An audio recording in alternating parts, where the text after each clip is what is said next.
could be a dream. Life could be a dream.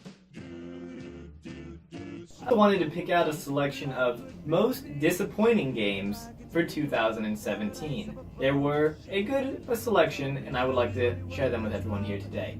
Number 1 is South Park, specifically for the Xbox One. The gameplay in South Park was actually kind of really repetitive, and by the end of it I caught myself just, okay, what's gonna happen next? Is it over yet? Is it over yet? And whenever you feel that in a game, even though I completed it and got all the trophies and I had a good time playing, the fact that it was repetitive and they built off of old jokes and said, oh, remember how funny we are?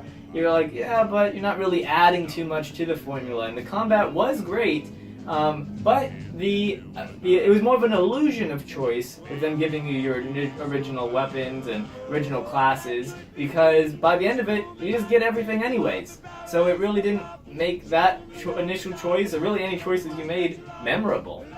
My second one is Star Wars Battlefront 2 for the PlayStation 4. Everyone was ready for an apology game from EA, as Battlefront 1 didn't have everything that we wanted, really. But in Battlefront 2, we saw, oh, we're going to be playing as the Empire, and oh, we're going to get space combat, and every promise that was made to us, it had a lot of those. It was a much better game than Battlefront was, but the unfortunate, really bad PR they got from their choices for the pay-to-win system with the star cards really put a damper in, and anytime they tried to do their apology, like we saw so many people have to do last year, that became the most downvoted comment on Reddit, I'm sure everyone's aware of. And the story, personally, was what drew me so much to the game, but the fact that I was a rebel by mission halfway into 2 or beginning of 3 really took me out of what I was promised of being this hardcore and Imperial agent on the Inferno Squad, and they still call it Inferno Squad, like, hey, those people who murdered everybody, but now we're Leia's top guy, and it was very disappointing. My next one is For Honor. This is a game that came out in the beginning of 2017, and it was a great new concept from Ubisoft.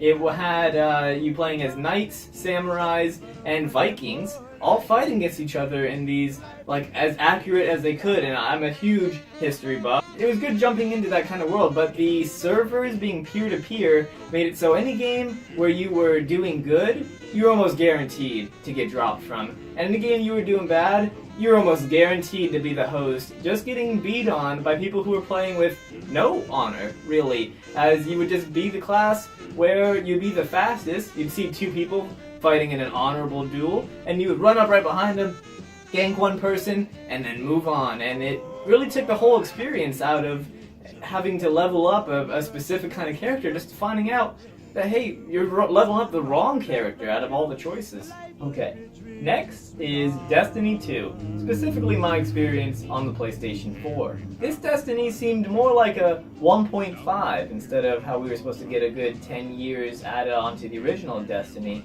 It was more like they were trying to do a course correction and fix some of the mistakes they made in the original one by scraping all the old stuff they did off and restarting, but it kind of failed in a sense because this wasn't fully enough for many people to consider it a Destiny 2. It was missing out a lot of content that we really wanted. And the staggered release window, also from going from console and then 3 months, 4 months down the line before it comes out on PC, made that by the time it finally did release on the PC, all the console players have already either moved on, or people who are staying have said enough to really fend people off from the PC version. And my final one for 2017 is Mass Effect Andromeda, specifically on the PlayStation 4.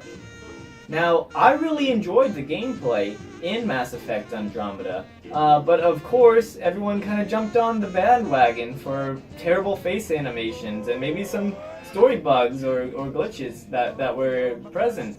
But it unfortunately resulted in the absorption of BioWare Montreal into their bigger company, EA Motive. and it almost seems like an end of the Mass Effect saga. And I know for many people, you know, my girlfriend especially, Mass Effect was a big part of like their childhood, and I really personally enjoyed playing the first two. I never got into the third one, but I was ready as almost taken as a new person going in. This is going to be a great new experience I can be a part of, regardless of if I played the first three, and it got cut short. So that's it. So that is my list of disappointing games of 2017. This might add up as most people would predict, but for me it was important to get out and share this. So let's get out there and play together.